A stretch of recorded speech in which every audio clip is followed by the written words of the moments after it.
The Talents Valley does not announce itself as a place of horror. At first glance, it appears almost gentle. A narrow river winds through northern Germany, reflecting pale skies and overhanging reeds. Meadows stretch outward in soft greens, broken only by low hills and distant trees. Birds skim the water's surface. Deer pass through at dawn. If you did not know where you were standing, you might think this valley had always been peaceful and touched, untroubled, forgettable. But the earth remembers. Beneath that quiet grass lies one of the most violent chapters of prehistoric Europe, sealed away for more than 3,000 years.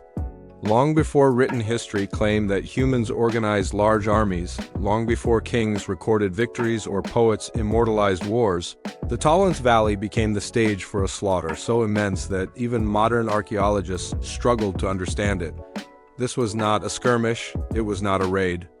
It was war planned, brutal, and final. The first signs emerged not as a revelation, but as an accident. In the early 1990s, a hobby archaeologist noticed a human arm bone protruding from the riverbank after erosion had eaten away at the soil. The bone was ancient, but what caught attention was a flint arrowhead embedded deep within it. This was not a burial injury.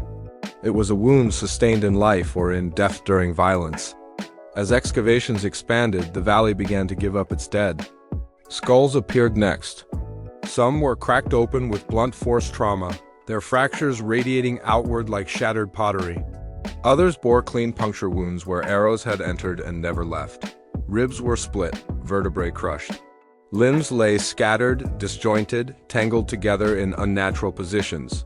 These were not bodies carefully laid to rest. There were no graves, no markers, no offerings.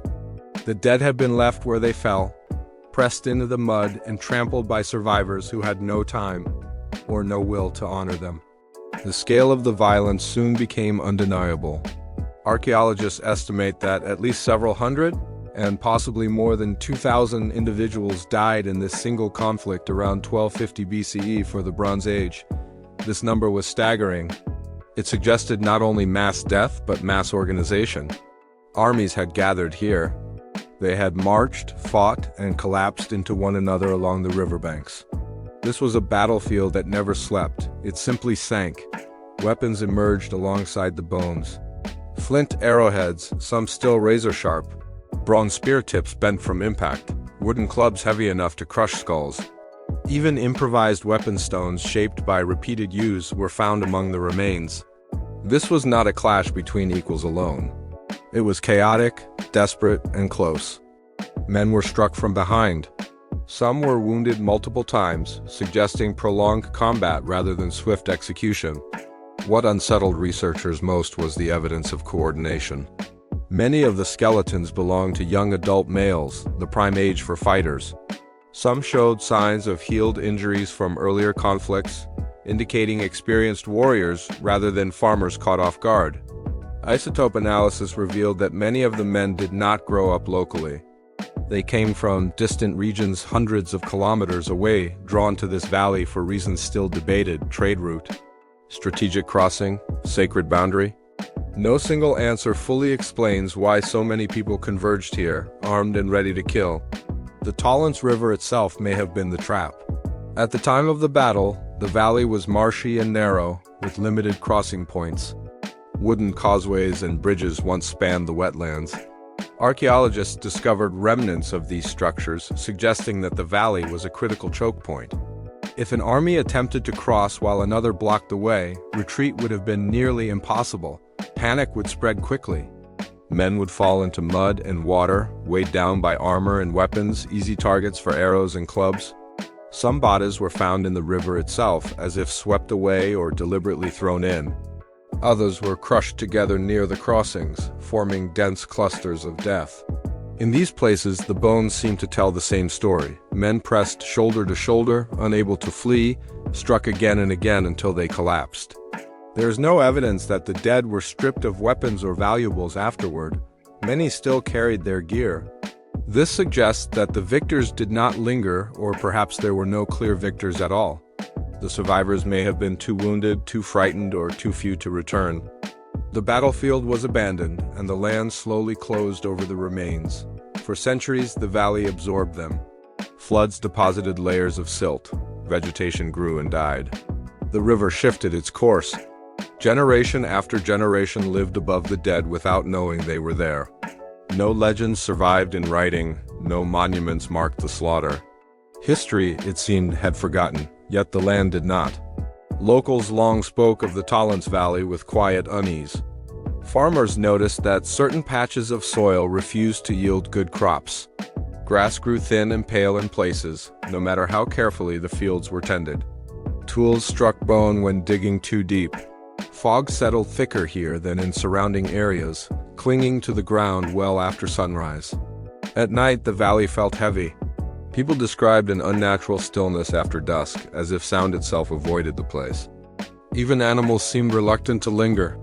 Whether these stories were shaped by imagination or subtle environmental cues did not matter. Once the archaeological truth emerged, the unease gained context. The ground was not empty. It was crowded. What makes the Talents battlefield so haunting is not only the violence, but what it tells us about humanity. This conflict predates famous ancient wars by centuries. It occurred before the Trojan War was sung, before empires carved their names into stone. And yet it shows all the hallmarks of organized warfare: logistics, strategy, trained fighters, and mass death. War did not begin with history books, it began with people. The men who died here were not faceless primitives. They had families, skills, stories that ended abruptly in mud and blood. Some bore signs of malnutrition healed in childhood, suggesting harsh upbringings. Others carried evidence of long-distance travel, hinting at alliances or mercenary roles. This was a world already connected, already capable of large-scale destruction. And when the battle ended, no one stayed to mourn. The Talents Valley became a grave without ceremony, a silence without closure. The dead were left to rot, to be scattered by animals and water, to sink into anonymity. Perhaps the survivors wanted to forget. Perhaps forgetting was the only way to continue living. But forgetting does not erase. Today, archaeologists continue to uncover fragments, one bone, one weapon, one shattered skull at a time. Each discovery adds detail but also deepens the mystery. We may never know who fought here or why. No written record survives. No victor claimed the story. All that remains is the land quietly holding its breath. Stand in the Talents Valley now, and it is easy to be fooled by the calm. The river flows as it always has. The grass waves gently in the wind. Birds sing without hesitation. Yet beneath your feet, layers of history press upward, heavy with unfinished violence. Thousands of lives ended here, and the earth never truly let them go. The war did not end. It simply became quiet.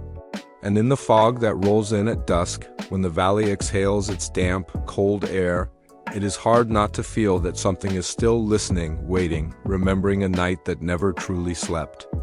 Have you ever caught your reflection in a still pool of water, or maybe the dark screen of your phone? For a fleeting moment, you see yourself. But imagine a time long before glass mirrors, a time when seeing your own face clearly was a kind of magic. Today, we re-traveling back 9,000 years to a place that's rewriting human history, the ancient city of Cataluyuk. And we're going to uncover the story of the world's very first mirrors. Cataluyuk, located in modern-day Turkey, isn't your typical ancient ruin. Forget grand palaces and towering temples. This was a city of equals, a massive, sprawling settlement of mud brick houses packed together like a honeycomb. People walked on the roofs and climbed down ladders into their homes. It was one of the earliest, largest, and most sophisticated Neolithic communities we've ever found.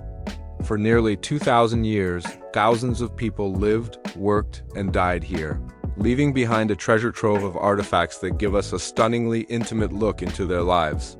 Among the painted walls, the buried dead, and the curious clay figurines, archaeologists discovered something truly remarkable: dozens of small, circular, and incredibly smooth discs. At first, their purpose might not have been obvious, but when cleaned and held up to the light, they revealed their secret. They were mirrors. Not made of glass or polished metal like we use today, but of a stunning, jet-black volcanic glass called obsidian. Now, obsidian isn't just any old rock. It's formed when lava from a volcano cools so rapidly that crystals do and have time to grow. The result is a natural glass, sharp enough to form surgical-grade blades, and beautiful enough to be prized by ancient cultures worldwide. The people of Catalunya didn't just find this material lying around their city. They had to get it from a volcano called Hazendagi, a journey of over 120 miles. Imagine that trek across rugged plains and hills, all to acquire this special black stone. This wasn't a casual errand. It was a significant effort, a testament to how valuable obsidian was to them. But getting the obsidian was only the first step. The real artistry came next. The craftspeople of Catalunya had to painstakingly grind and polish these rough pieces of volcanic glass into perfectly smooth, convex discs.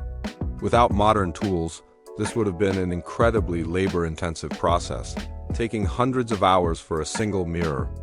They would use sand, water, and leather, rubbing and polishing relentlessly until the surface was so flawless it could capture a reflection. The back was often left rough, but the front was a perfect, dark, reflective pool. The level of skill involved is just breathtaking. These weren't just functional items. They were masterpieces of Neolithic technology and craftsmanship. So why go to all this trouble? What did these obsidian mirrors mean to the people of Catalunya? This is where things get truly fascinating. Unlike our modern mirrors that give a perfect, clear image, an obsidian mirror offers a different kind of reflection. It's darker, more mysterious. Your reflection seems to emerge from a shadowy depth, slightly distorted by the convex shape. It's less about checking your appearance and more about something else. Archaeologists believe these weren't everyday personal grooming tools. They were objects of immense power and spiritual significance. Think about it. In a world without clear reflections, seeing your own face for the first time must have been a profound, almost terrifying experience. It would have been the first time you could look at you as a separate entity. This could have sparked a whole new level of self-awareness, a new understanding of identity. Who am I? Am I the person I feel inside or the person I see in this dark stone? These are fundamental questions we still ask ourselves today, and they may have first been asked while gazing into one of these ancient mirrors. The context in which these mirrors were found gives us more clues. They were often discovered in burials, placed with the dead. This suggests they were seen as powerful objects that could bridge the gap between the world of the living and the world of the spirits. Perhaps they were believed to be portals, allowing the deceased's spirit to travel or allowing the living to communicate with their ancestors. Gazing into the dark, reflective surface might have been a form of scrying or divination, a way to see into the future or receive messages from another realm. The mirror wasn't just showing you your face, it was showing you a hidden reality. These mirrors were also rare. Not everyone had one. They were likely owned by shamans, priests, or important community leaders. Owning a mirror meant you controlled a powerful technology. You were someone who could reveal hidden truths, communicate with the spirit world, and hold a piece of the cosmos in your hand. The light it captured, the face it revealed, it was all part of a sacred ritual, a controlled and powerful act. It's a far cry from the thousands of casual selfies we take today. For the people of Catalunya, a reflection was a rare and potent thing. So, when we look at these 9,000-year-old objects, we're not just looking at the first mirrors. We're looking at the dawn of self-consciousness. We're seeing the birth of an idea, the idea of the self, the soul, and the other world. These obsidian discs represent a pivotal moment in human psychology and spirituality. They forced us to confront our own image and grapple with what it means to be an individual. The journey from a murky reflection in a pond to a focused, personal image in a piece of polished stone is a massive leap in human cognition. These artifacts from Catalunya challenge us to rethink what it means to be primitive. These were people with a complex social structure, deep spiritual beliefs, and incredible technical skill. They were astronomers, artists, and innovators.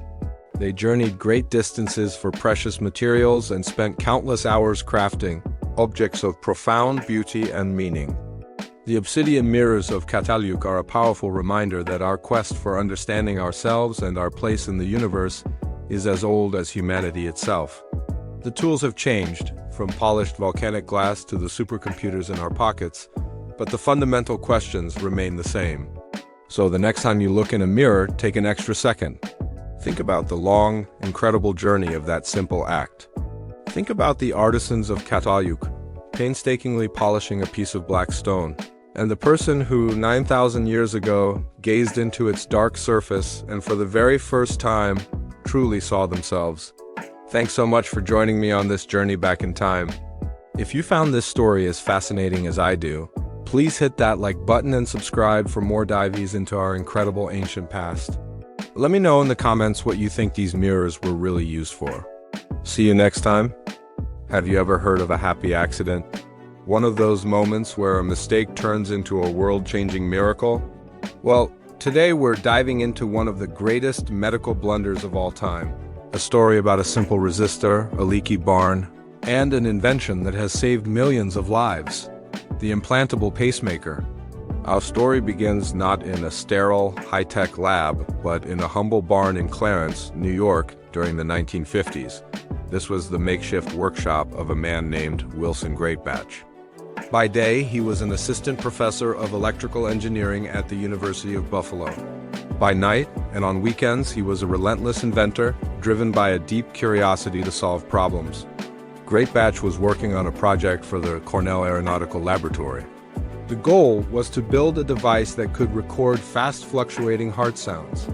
He was tinkering with an oscillator circuit, a piece of electronics designed to create a rhythmic pulse. The year was 1956 and he needed a specific component for his circuit, a 10,000 ohm resistor. He reached into his box of parts, pulled out what he thought was the right one, and soldered it into place. He flipped the switch, but something was wrong. Instead of the steady tone he expected, the device started to pulse.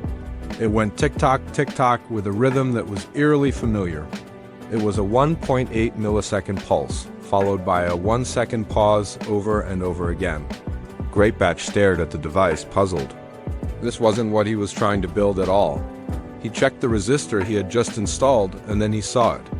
He hadn't grabbed a 10,000 ohm resistor. By mistake, he had picked up a 1 mega ohm resistor, 100 times more powerful than what the circuit called for.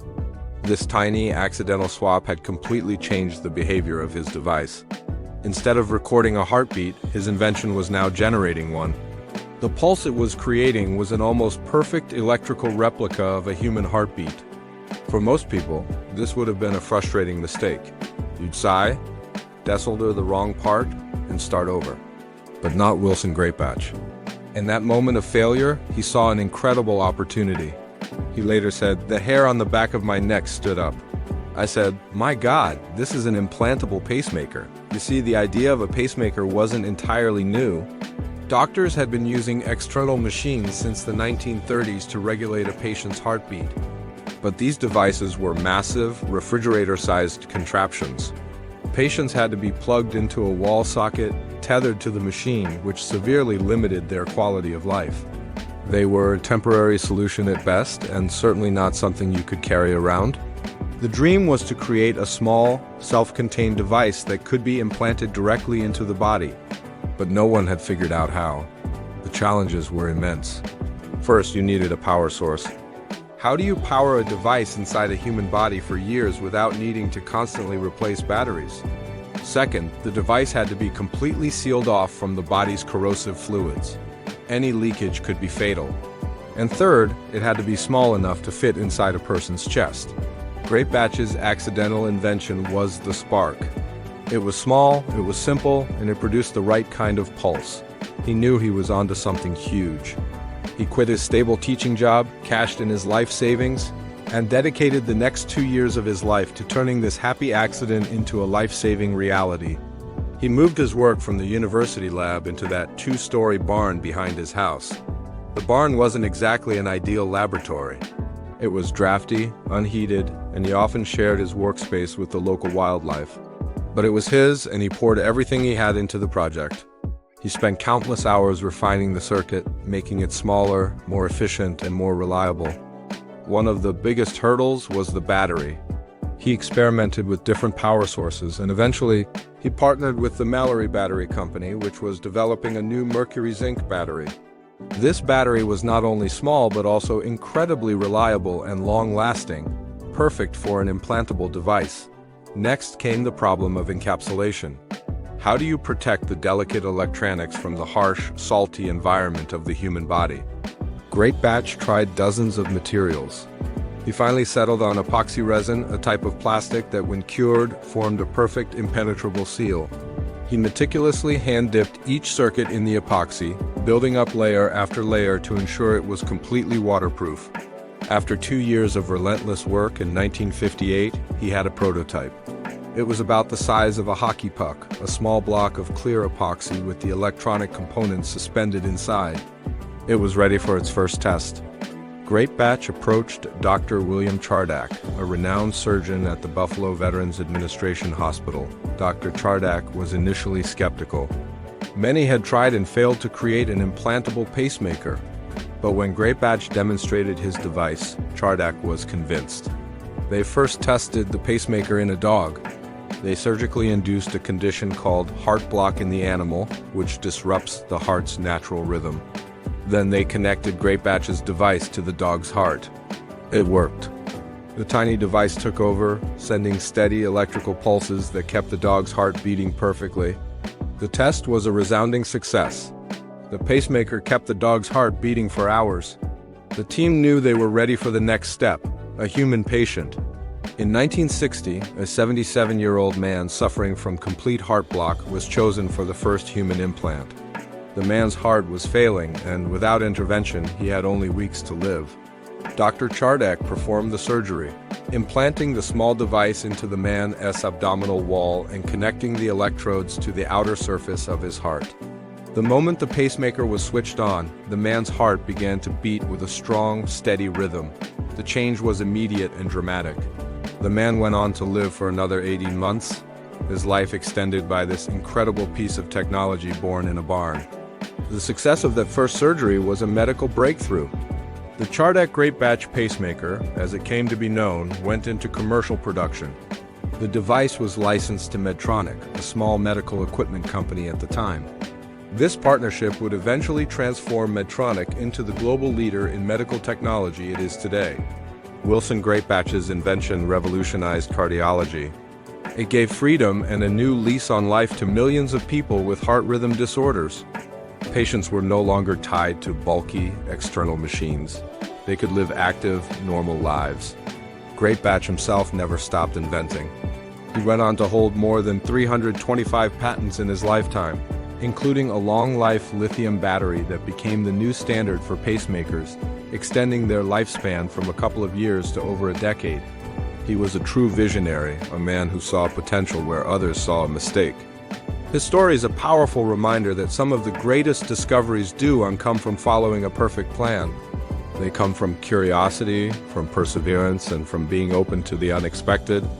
The next time you make a mistake, remember Wilson Greatbatch in his barn. You never know, your oops moment might just be the start of something amazing. It all started with picking up the wrong resistor, a tiny error that led to one of the most significant medical inventions of the 20th century. A device that continues to beat in the chests of millions of people around the world, giving them the priceless gift of time. Thanks for watching.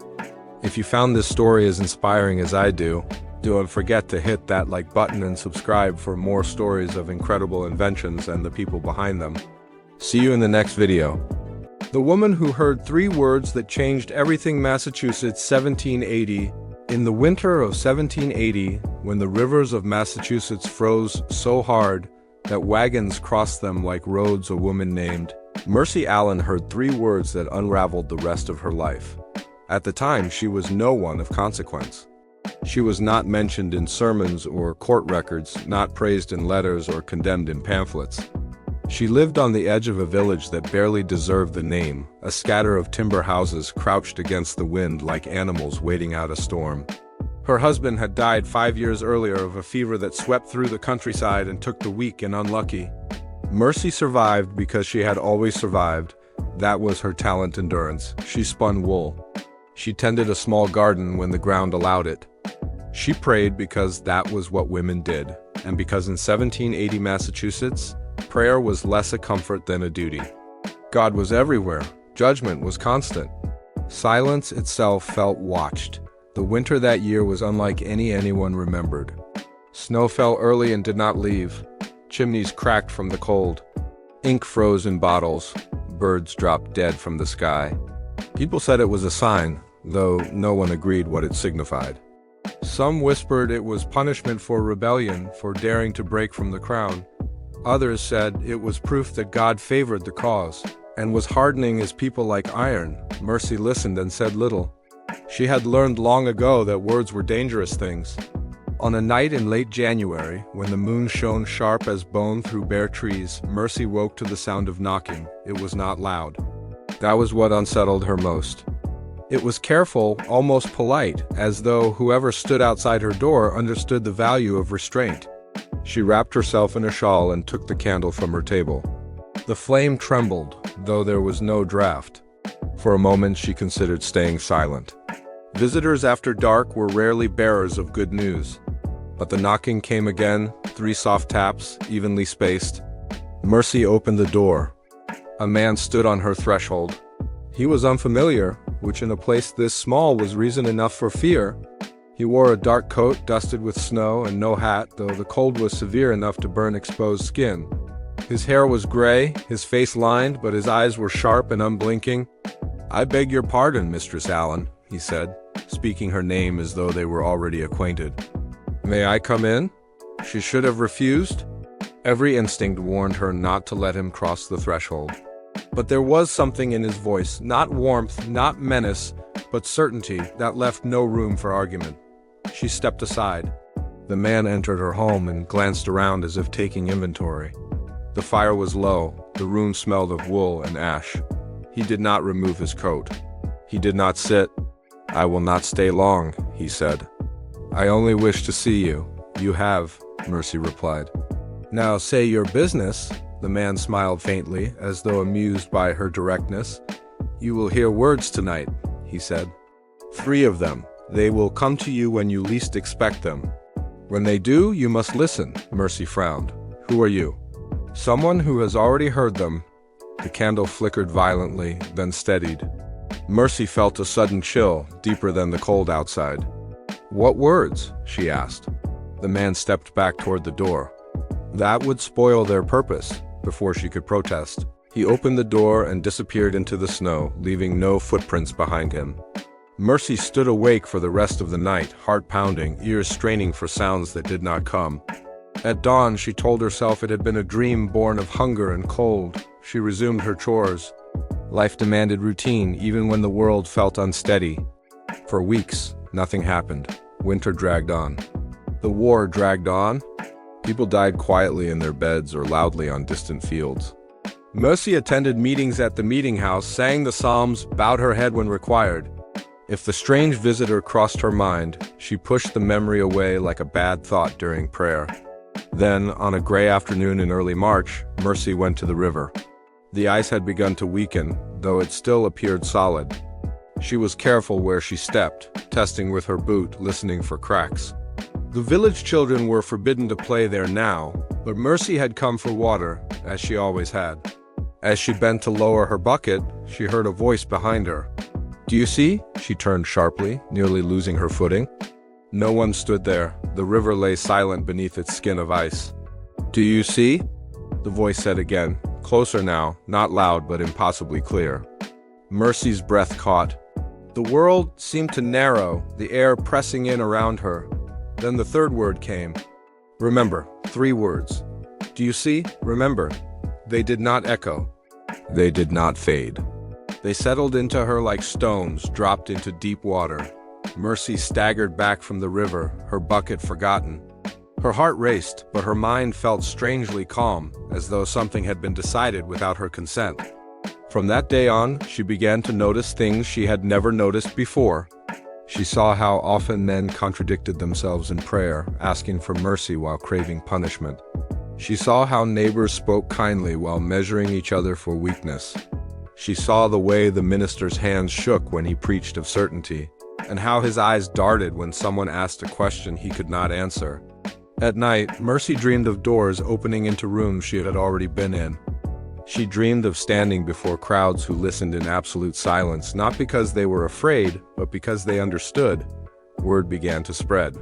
People came to Mercy's door asking what troubled her because something about her had changed. She did not seek them out. She did not raise her voice. She simply answered when asked, and her answers unsettled those who heard them. She spoke of hypocrisy without naming names. She spoke of memory as a burden God placed on humanity so it would not lie to itself. She spoke of seeing not visions, not prophecy, but clarity. Some said she was touched by grace. Others said she was dangerous. By summer, the whispers reached the meeting house. Mercy was asked to explain herself before the elders. She stood before them calm and unafraid, which frightened them more than anger would have. "What do you claim to know?" one demanded. "I claim only what I have seen," she replied. "And what I remember?" They asked her where her authority came from. She said, "From listening?" That was the wrong answer. In September of 1780, Mercy Allen was ordered to leave the village. No crime was named. No accusation written. It was simply decided that she unsettled the peace. She packed what little she owned and walked away without protest. No one knows where she went. Some claim to see her years later, farther west, speaking quietly to groups gathered beneath trees. Others said she died in the wilderness, alone but unafraid. What remains is only the story that in a year of ice and war, a woman heard 3 words that changed the way she saw the world, and once seen, could never be unseen. And perhaps that is why her name was never written down? Because some truths, once remembered, are harder to erase than ink. Ahoy there, history buffs and sea lovers! Today, we're setting sail back in time to uncover the incredible story of a true American legend. A ship that has defied the odds and become a symbol of national pride. The USS Constitution, better known by its epic nickname, Old Ironsides. This isn't just a story about a wooden ship. It's a tale of groundbreaking design, fierce battles, and an enduring legacy that has lasted for over 200 years. So, where does our story begin? Let's rewind to the late 18th century. The newly formed United States was facing a serious problem on the high seas. Our merchant ships were being relentlessly attacked by pirates, particularly the Barbary pirates from North Africa. The young nation had disbanded its continental navy after the Revolutionary War, leaving its commercial vessels vulnerable. Something had to be done. In 1794, President George Washington signed the Naval Act, which authorized the construction of 6 powerful warships, or frigates. And among these 6, the USS Constitution was destined for greatness. Designed by the brilliant naval architect Joshua Humphreys, the Constitution was a marvel of its time. Humphreys had a revolutionary idea: build a frigate that was faster than the more powerful ships of the line, but stronger and better armed than any other frigate it might encounter. This super frigate concept was brought to life in a Boston shipyard. The ship's construction was a massive undertaking. Its hull was built with incredibly dense and resilient southern live oak, sourced from the coastal islands of Georgia. The planks were over 7 inches thick. Its massive frame was held together by copper bolts and spikes forged by none other than Paul Revere himself. When it finally slid into the Boston harbor in 1797, it was one of the most formidable warships in the world. The Constitution's first taste of action came during the Quasi-War with France and later, in the First Barbary War, where it served as the flagship for Commodore Edward Preble's squadron. It was here, in the Mediterranean, that the ship and its crew began to build their reputation for discipline and effectiveness, blockading Tripolitan ports and projecting American power abroad. But the moment that would truly cement the Constitution's place in history was yet to come. That moment arrived with the War of 1812. The War of 1812 pitted the United States against the might of Great Britain's Royal Navy, the undisputed ruler of the seas. Many were skeptical that the small American Navy could stand a chance. On August 19, 1812, the Constitution, under the command of Captain Isaac Hull, spotted a British frigate off the coast of Nova Scotia. It was HMS Guerriere. The British captain, James Dacres, was so confident that he famously declared he would tow the American ship back to Halifax in triumph. He was about to get a very big surprise. As the 2 ships closed in, they unleashed devastating broadsides, but something incredible happened. The British cannonballs seemed to bounce right off the Constitution's thick oak hull. One of the American sailors, watching the enemy's shot fail to penetrate the sides, reportedly exclaimed, "Huzzah!" Her sides are made of iron. And just like that, a legend was born. The nickname Old Ironsides stuck, becoming a symbol of the ship's incredible resilience. But the Constitution wasn't just tough, it was deadly. In a fierce battle lasting less than an hour, its superior gunnery and skilled crew completely dismantled the Guerriere, leaving it a dismasted, sinking wreck. It was a stunning victory that sent shockwaves across the Atlantic and gave a massive boost to American morale. This was just the beginning of its wartime glory.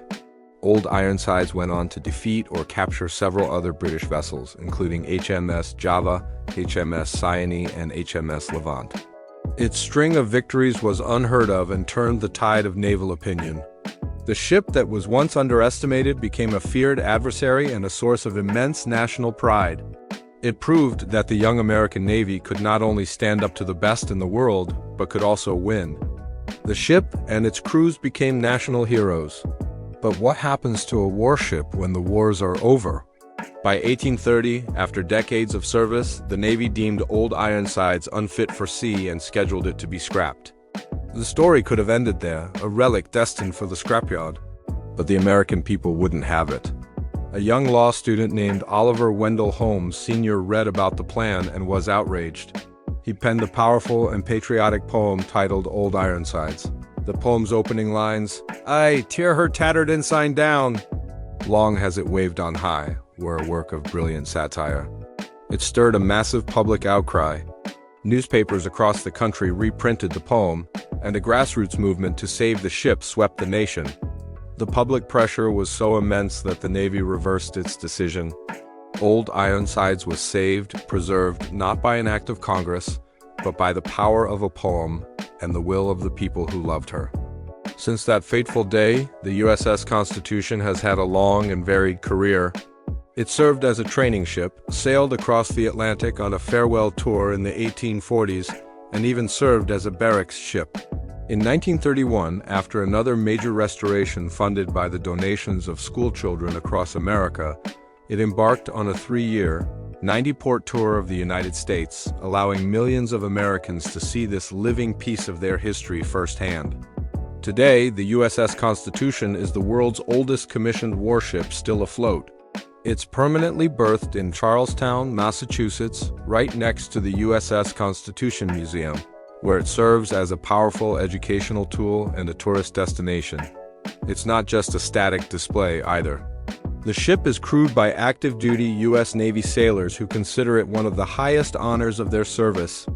Several times a year, they take Old Ironsides out into Boston Harbor for turnaround cruises to keep it seaworthy and to celebrate significant events like the 4th of July. In 1997, to celebrate its 200th birthday, the ship sailed under its own power for the first time in over a century, a truly magnificent sight. So why does this ship continue to capture our imagination? Old Ironsides represents more than just military history. It's a testament to American ingenuity and craftsmanship. It's a symbol of resilience, the ability to withstand cannonballs and the test of time. It's a reminder of how ordinary citizens can come together to preserve their heritage. When you look at its towering masts and intricate rigging, you're not just seeing an old boat. You're seeing the physical embodiment of the nation's early struggles, its surprising triumphs, and its enduring spirit. It is a ship that was built to defend a new nation, became a legend in battle, and was saved by the love of its people. The story of Old Ironsides is, in many ways, the story of America itself. Thanks so much for joining me on this historical voyage. If you enjoyed learning about the USS Constitution, make sure to hit that like button and subscribe for more deep dives into fascinating stories from the past. Let me know in the comments if you've had the chance to visit Old Ironsides in person. Until next time, stay curious. Few words in the English language carry the raw emotional charge of fuck. It is blunt, versatile, shocking, and enduring. Today it appears everywhere from literature and cinema to casual speech and digital slang, but for centuries its origins were cloaked in uncertainty, speculation, and myth. Unlike polite words that trace neat lineages through official documents and dictionaries, profanity tends to live in shadows, whispered, muttered, carved hastily into margins, or scrawled where authority was not looking. That is precisely why the first known written appearance of fuck is so compelling. It was not born in a royal decree, a sermon, or a literary masterpiece. It emerged instead from anger, sharp, personal, and unmistakably human-etched by a monk in 1528, who appears to have been utterly fed up with his abbot. This was not a casual joke or playful vulgarity. It was an act of rebellion preserved by accident, surviving centuries of censorship, religious reform, and linguistic evolution. What remains is a rare moment where history allows us to overhear someone from the early 16th century losing his temper in very familiar terms.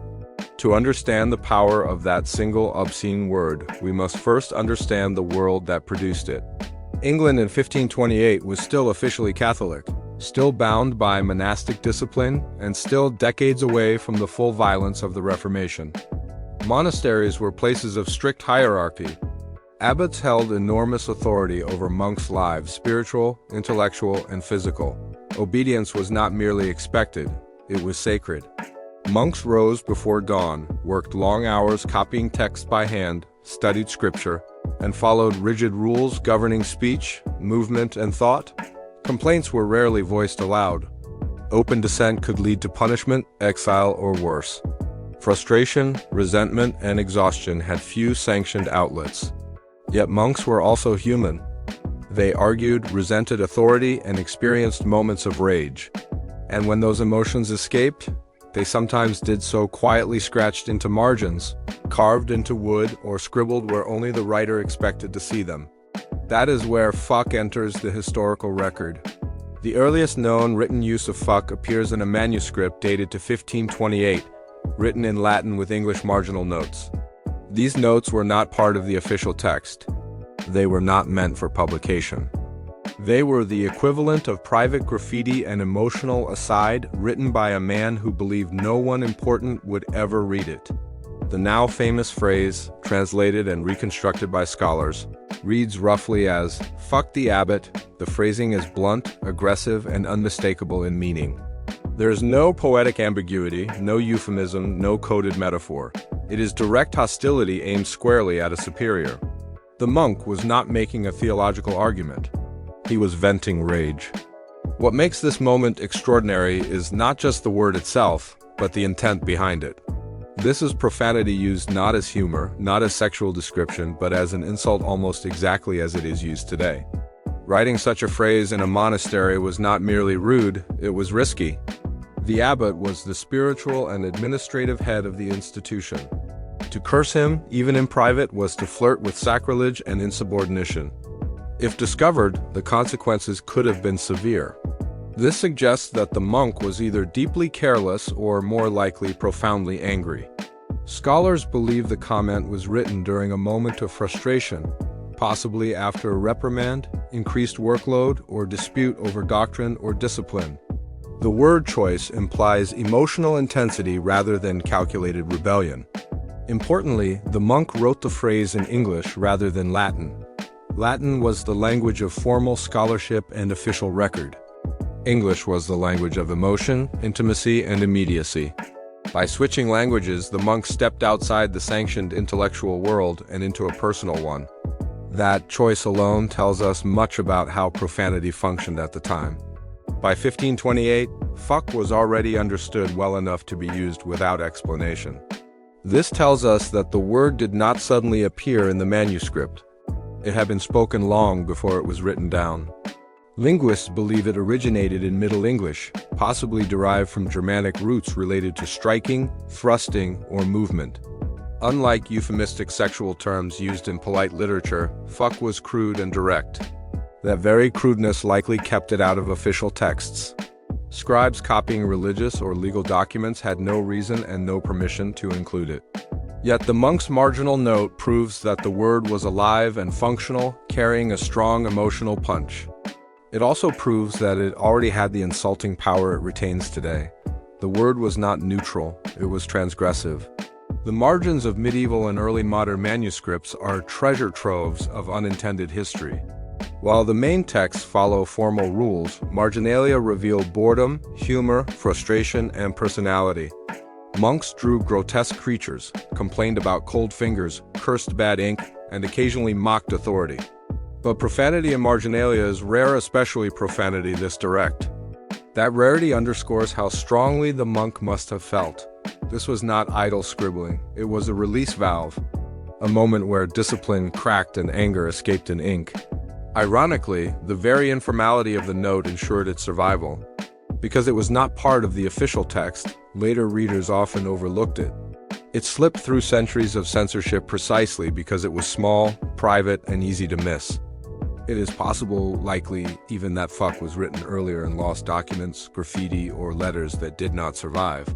But history does not deal in likelihood, it deals in evidence. And this 1528 manuscript is the earliest surviving written proof of the word's use in English. What makes it especially significant is clarity. There is no debate about meaning. Some earlier alleged uses of fuck are ambiguous, hidden in names or distorted spellings. This one is unmistakable. It is not a surname. It is not a coincidence. It is profanity weaponized against authority. After 1528, fuck would remain largely absent from printed English for centuries. It existed in speech, in jokes, in insults, but not in respectable literature. Printers avoided it. Dictionaries ignored it. Moral guardians suppressed it, yet it endured. The word survived because it fulfilled a linguistic need. It expressed anger, defiance, intimacy, and intensity in a way few other words could. The furious monk did not invent fuck. He simply revealed it. In that sense, the marginal note is not just a linguistic artifact, it is a human one. It reminds us that people in the past felt rage as sharply as we do, resented authority as bitterly as we do, and reached for the same verbal weapons when pushed too far. Today, fuck is everywhere. It has become flexible, almost grammatical noun, verb, adjective, interjection. But its power has never fully faded. Even now, it can shock, offend, or electrify a sentence. That power traces back in part to moments like the one in 1528, a monk, bent over a manuscript in cold stone walls, muttering under his breath. A scratch of ink, a forbidden word. A small act of defiance that outlived kings, abbots, and the monastery itself. History often remembers the powerful, the eloquent, and the official. But sometimes it preserves something better, a flash of honesty. In that angry scribble, we hear a voice unfiltered by doctrine or decorum, a reminder that beneath robes and rules were people who could still say, with feeling, exactly what they thought. And 500 years later, we still understand him perfectly.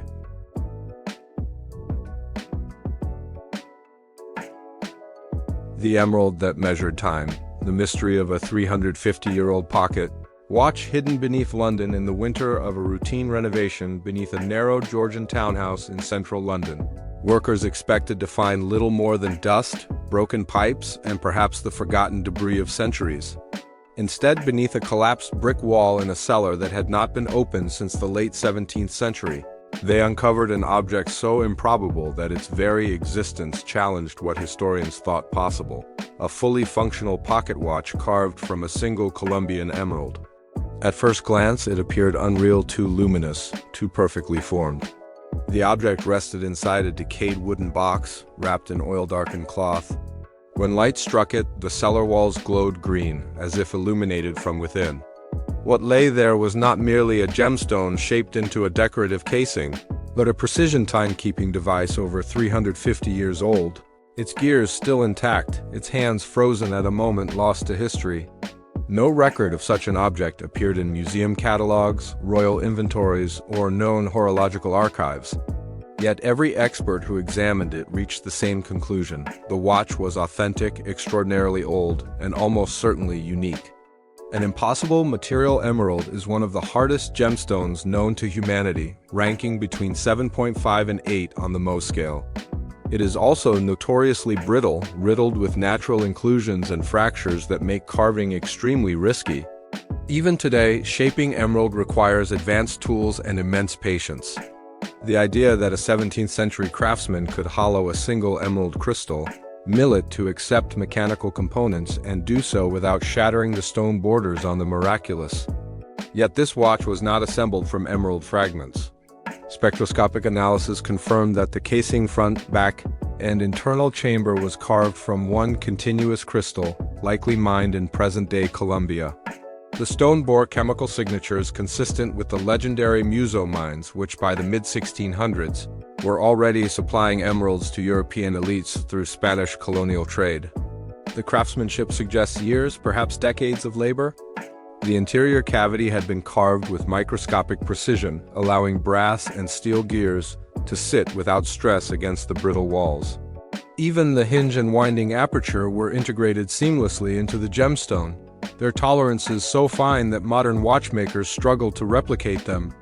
This was not an ornament, it was a working instrument of time. Timekeeping in an age of uncertainty. To understand the significance of the emerald watch, one must understand its era. The late 17th century was a time when accurate timekeeping was still elusive. Pendulum clocks existed, but portable timepieces were unreliable and often inaccurate. Pocket watches were luxury items owned by aristocrats, scientists, and navigators, but even the finest examples drifted minutes per day. The Emerald Watch, however, contained a remarkably advanced balanced spring system. While not unprecedented, its execution was refined far beyond what most surviving watches of the period display.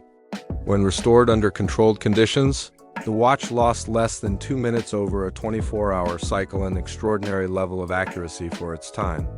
This alone raises questions. Who commissioned such an object? And for what purpose?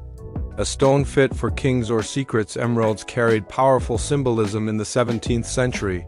They were believed to represent immortality, foresight, and divine truth. Alchemists associated green stones with renewal and the hidden forces of nature. Physicians claimed emeralds could cure illness, protect against poison, and even reveal lies by clouding in the presence of deceit. Carving a watch from emerald may have been more than an aesthetic choice. Some historians suggest it was symbolic, an attempt to bind time itself within a stone believed to transcend mortality. There are whispers, too, of secrecy. Emeralds from Colombia were among the most tightly controlled gemstones in Europe.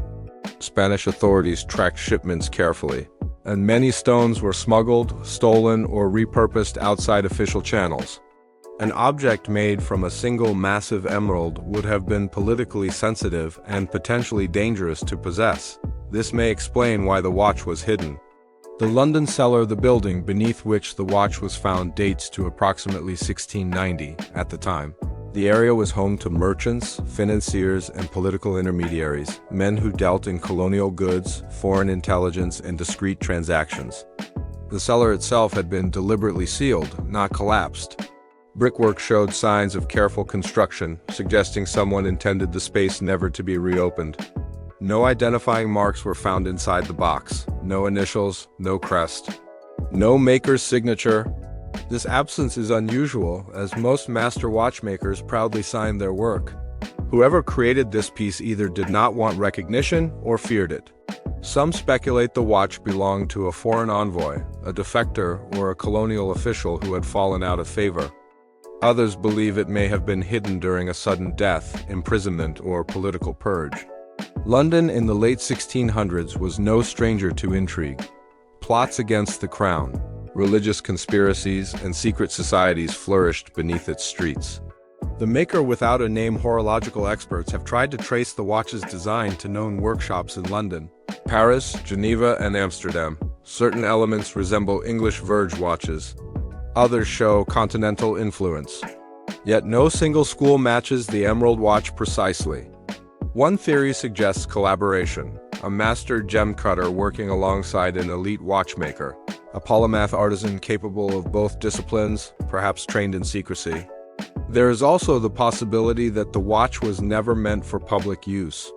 Some historians believe it was an experimental object, a proof of concept meant to demonstrate mastery over materials and mechanics. In that sense, it may have been closer to a scientific artifact than a personal accessory, a watch that refused to be ordinary. When conservators carefully wound the restored mechanism, witnesses reported a faint sound softer than most watches, almost muffled, as if the emerald absorbed the ticking.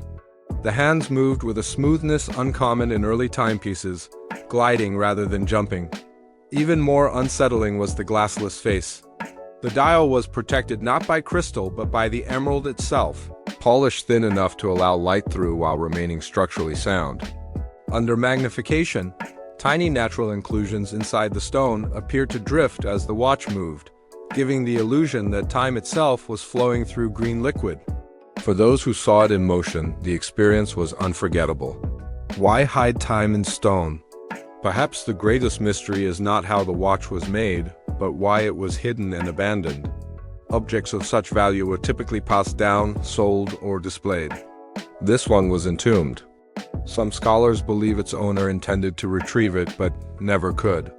Others suggest the watch became dangerous symbolically or politically.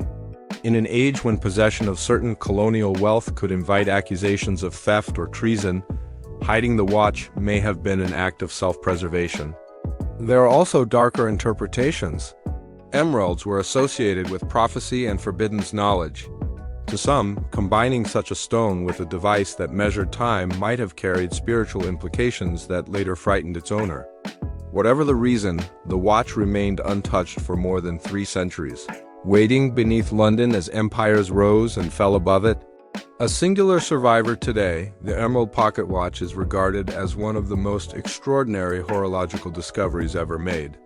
It defies categorization, too elaborate to be decorative alone, too impractical to be merely experimental. It stands at the intersection of art, science, colonial history, and secrecy. More than anything, it reminds us that history is not only written in documents and monuments, but hidden in objects never meant to be found. Somewhere in 17th century London, a person decided that this watch, this fusion of time and stone, should disappear from the world, and for 350 years it obeyed. Until now, the history of language is usually told through grand texts, royal decrees, illuminated manuscripts, sacred scripture, and legal codes. But sometimes, the most revealing moments in linguistic history are not preserved in polished prose or official documents. Sometimes they are scratched hastily into the margins by an angry human being who has finally had enough.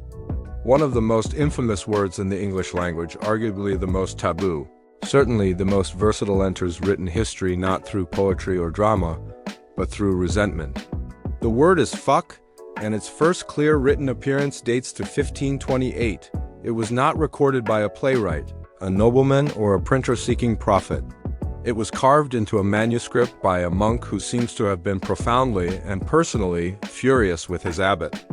This small act of defiance, anonymous, crude, and emotionally raw, offers a remarkable glimpse into early modern life, the psychology of religious institutions, and the ways forbidden language has always functioned as a weapon of protest. A world of silence, obedience, and ink. Understand why this inscription matters. One must first understand the world in which it appeared.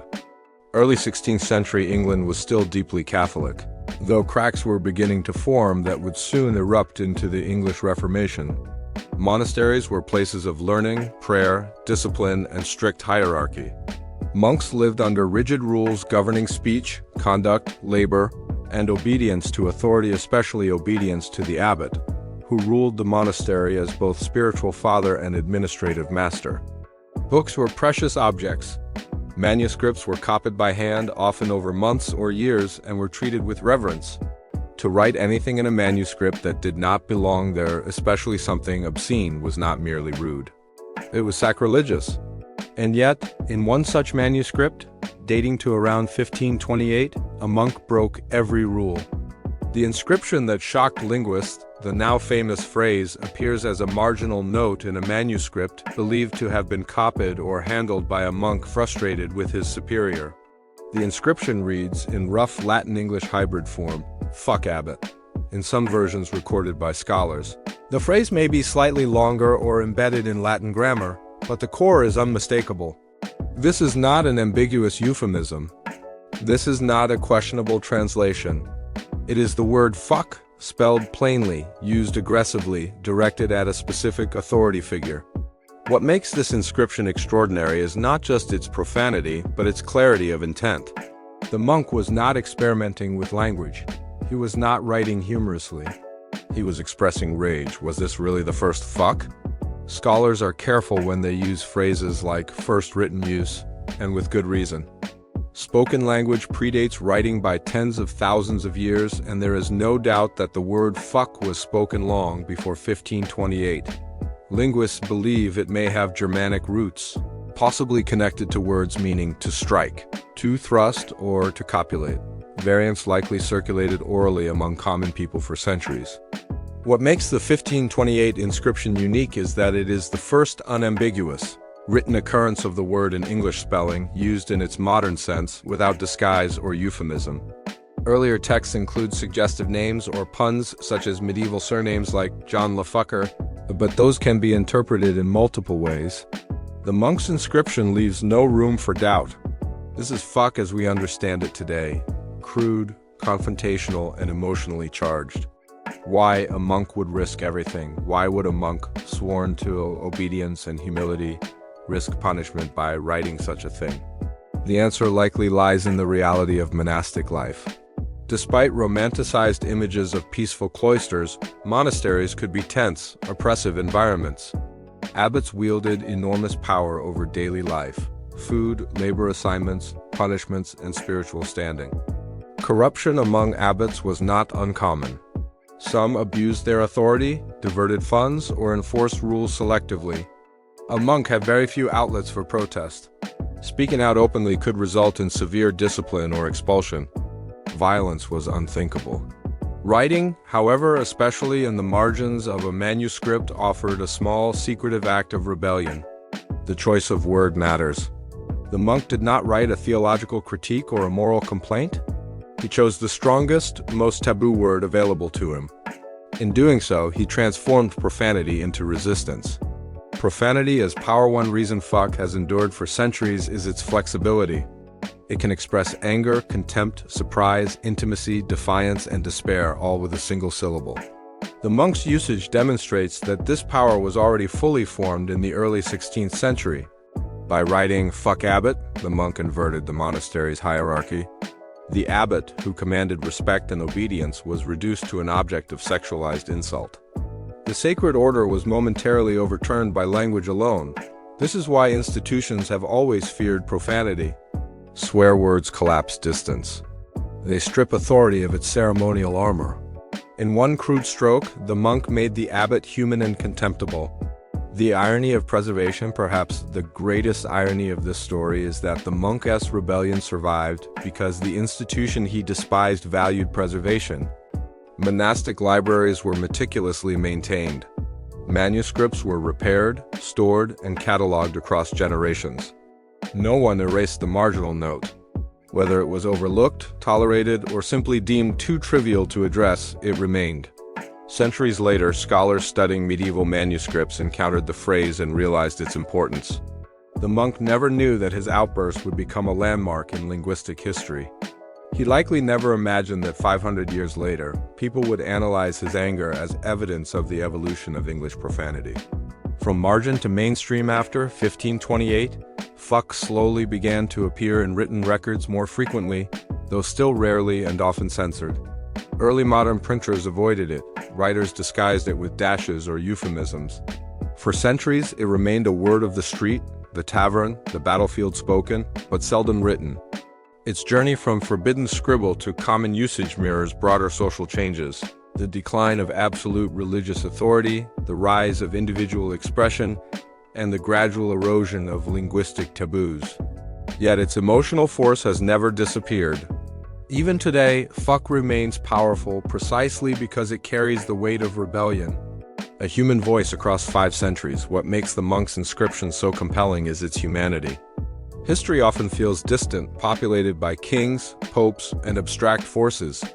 But here, in the margin of a book, we hear a single frustrated voice, a man trapped in a rigid system, a subordinate angry at injustice, a person who reached for the strongest word he knew. That impulse to curse authority when words fail is timeless. The monk did not change his world. He did not topple the abbot or reform the monastery. But he left behind a mark that reminds us that history is not only shaped by grand actions, but also by private moments of defiance. In the end, the first written fuck is not just a linguistic milestone. It is evidence that even in the most controlled environments, human anger, humor, and resistance find a way to speak, sometimes crudely, sometimes dangerously, but always unmistakably. And 500 years later, we are still listening.